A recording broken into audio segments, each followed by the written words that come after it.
Hi, I'm Stephen, and this is Let's Get Working. Weaknesses are often difficult for people to discuss. What should you say, and how much detail is required when giving your answer? That's what I'm going to talk about in this video.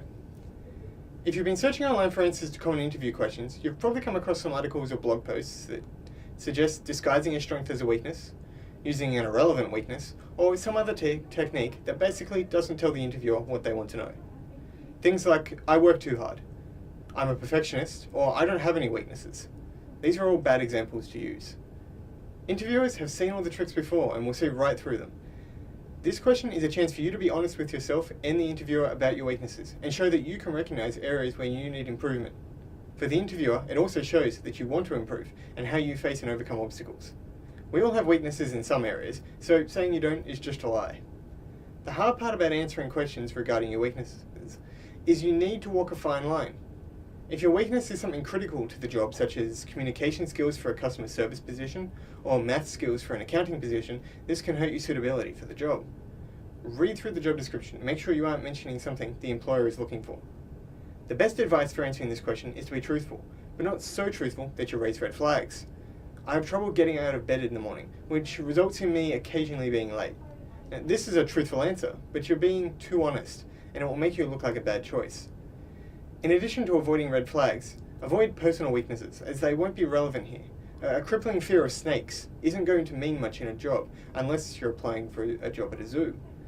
The best weaknesses to talk about are those that are work-related, and you're actively managing or improving, or something that's fixable.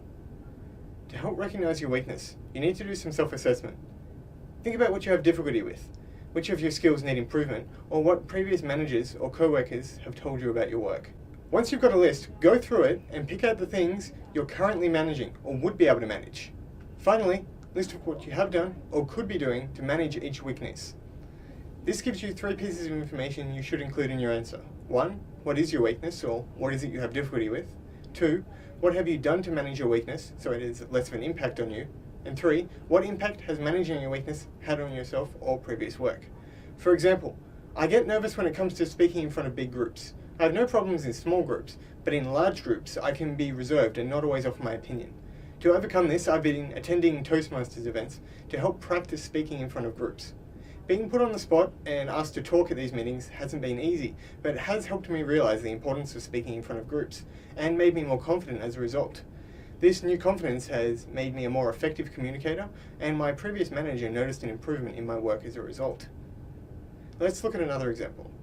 I've had little need to use a computer throughout my working life, until recently, which has left me with a weakness in computer skills.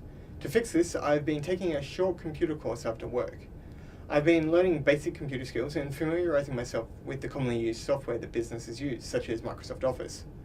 As a result of this, I'm a lot more confident and I'm able to complete tasks quicker because I'm not worried about making mistakes. If I do make mistakes, I'm able to correct them. During an interview, you may be asked this question in a straightforward way, such as, what is your biggest weakness? Or tell me about your weaknesses. If you've done some preparation, you'll be equipped to answer this question. However, when they ask you about your weaknesses in a different way, it can trip you up, and you may provide the wrong information or unintentionally reveal information you wouldn't have otherwise. If you could change one thing about yourself, what would it be? People want to change things they see as a weakness, so answering this question tells the interviewer what you think your weakness is. Don't be tempted to answer this question with a personal change. For example, they're not asking about your appearance. Do you have any development goals? By asking the question this way, they want to know what weaknesses you're already working on, or weaknesses you'd like to work towards improving. If I were to ask your previous manager, what areas would they say you need improvement? This one is straightforward, but don't bring up anything major or overly negative. No matter how they change this question around, they're still after the same thing. Can you recognize areas where you need improvement, and are you willing to learn and better yourself in order to become an excellent employee?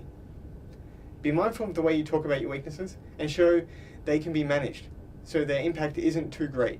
Thanks for watching, and don't forget to check out our other videos. Remember to subscribe to this channel if you're interested in more information aimed at helping you find, gain, or keep a job. Until next week, have a good week, and I hope your job search goes well.